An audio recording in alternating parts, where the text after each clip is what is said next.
So, in following up with infrastructural development plans outlined in the 2026-27 budget debate recently, Prime Minister Dr. Andrew Holness has outlined the details of a master plan that the government anticipates will transform and unlock Port Antonia's potential in many ways. We are talking about an extensive master plan to redevelop Port Antonia's infrastructure. Hello everyone, I'm Amanda and this is Design Jamaica LITE.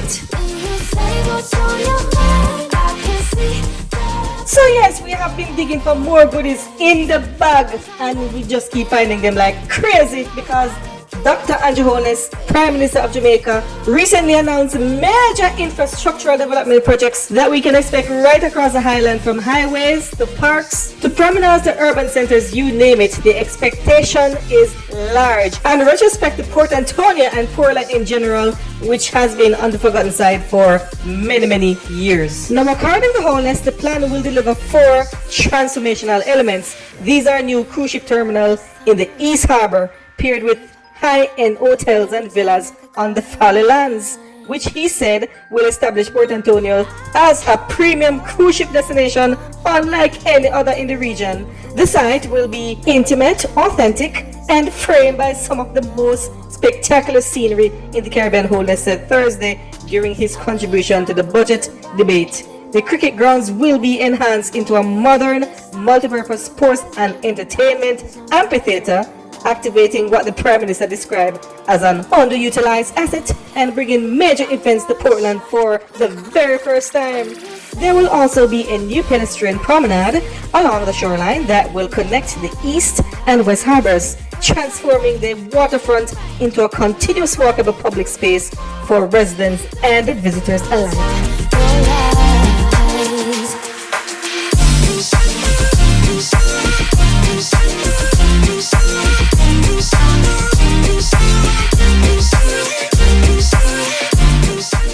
Now, the Prime Minister goes on to say that a new public park will be developed to give the people of Portland a world-class recreational amenity off their own doorstep. The Prime Minister told the House that the long-announced US $81 million Port Antonio Bypass project is the essential precondition for everything else the master plan seeks to achieve.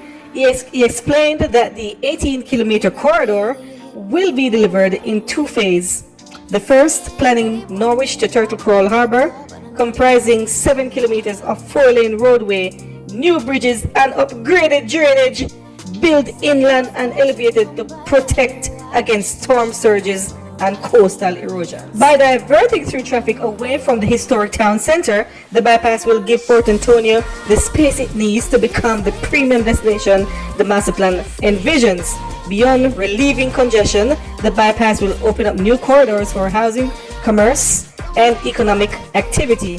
Work have already commenced, the Prime Minister said. Complementing all of this, the Boundbrook Urban Centre, which is approximately 40% complete, like the Moran Bay Urban Centre, Boundbrook will be an integrated commercial hub combining public and private services seamlessly in one location, Holness added. And as you know, based on the fact that we here at Design Jamaica just so love maps, we have to show you exactly what the Prime Minister outlined to us in terms of the design model concept for the plan, because you know we are Map Central. This is the only channel in Jamaica and the wider Caribbean that will go to the extent of breaking down every plan and design for you on a map. So here we go. So as you can see, we have an aerial view of the town of Port Antonio, and you know we're gonna literally turn it into a physical map so you can see exactly what we're talking about here.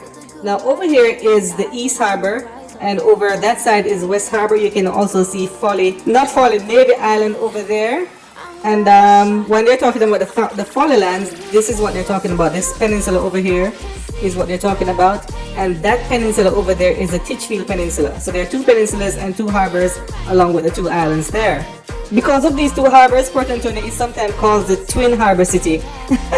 Yes, I have family in Port Antonio too, so I would go up and spend holidays. I remember back in my childhood days. I don't do that anymore because I'm a big woman now, but yes, I'm acquainted somewhat with this town.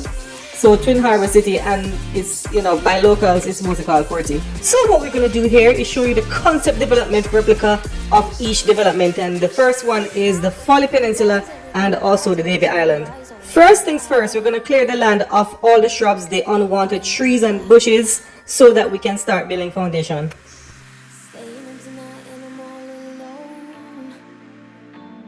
Put in the roads,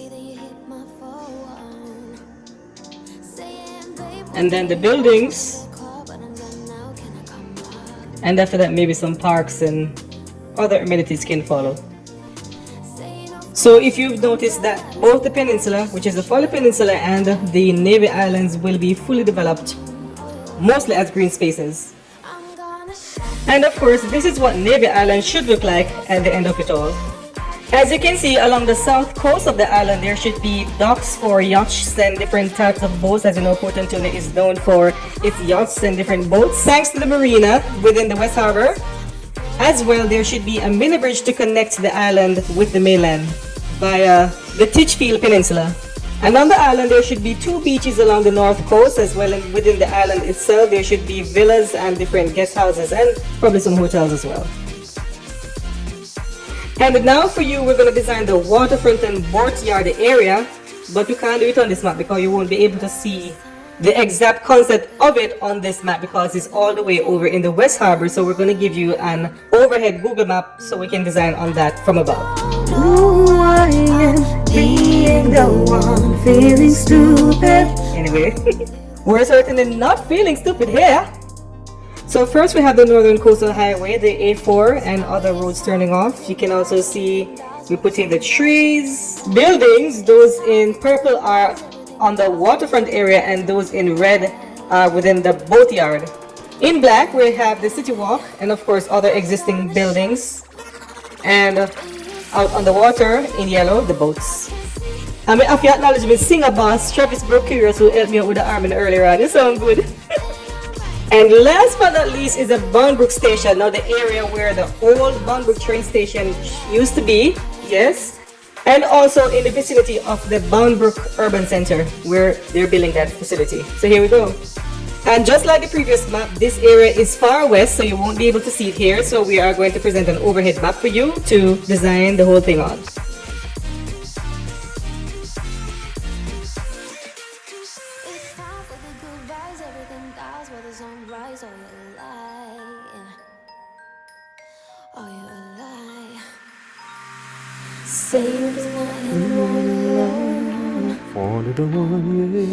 Feeling okay while I hit my phone. I wonder if you stop listening so we can get down with this flipping program. Alright, hold it now. You play too much, bro. You started it. Let's move on, y'all. So within this area we have various buildings. Right here in the middle we have the amphitheater. Out here we have an agricultural center, like an agricultural building, somewhere to take care of pets and so forth. So yeah, and various other buildings. I really thought they were going to put in like a civic center or something. Anyway, maybe that is going to be a part of the Boundbrook Urban Center. And of course, you got the Northern Coastal Highway with other roads leading off. So there you go. And here is the concept from this map that we began with. And here is the entire overlook. In green, we have the areas where the development will happen. So yeah, and here are some pictors of the different development in details. We have the historic district that is located on the Folly lands, and on the western edge of the Titchfield Peninsula we have the Titchfield Hotel being renovated. And this is what the waterfront city walk should look like. I don't know why I am being the one feeling stupid. I don't know, I just love that part of the song so much. And of course a boat yard, which includes jet skiing, scuba diving and other amenities. You can also see the helicopter ride, and yeah, the thing look good. Somehow with this project I'm smelling a big sense of gentrification though. I don't want to be negative in the middle of a positive topic, but at the same time I'm a very critical thinker, and knowing the person that I am, I got to be non-hypocritical in what I'm saying. We all know what comes with gentrification. But you didn't hear that from me. I'll leave it right there. Anyway, we're out of time, so I'm just gonna ask you below what you think of this entire project and what benefit will it bring to Port Antonio and Portland in general. Leave your comments below. This has been Design Jamaica LITE. I'm Amanda. See you next time. Are you alive?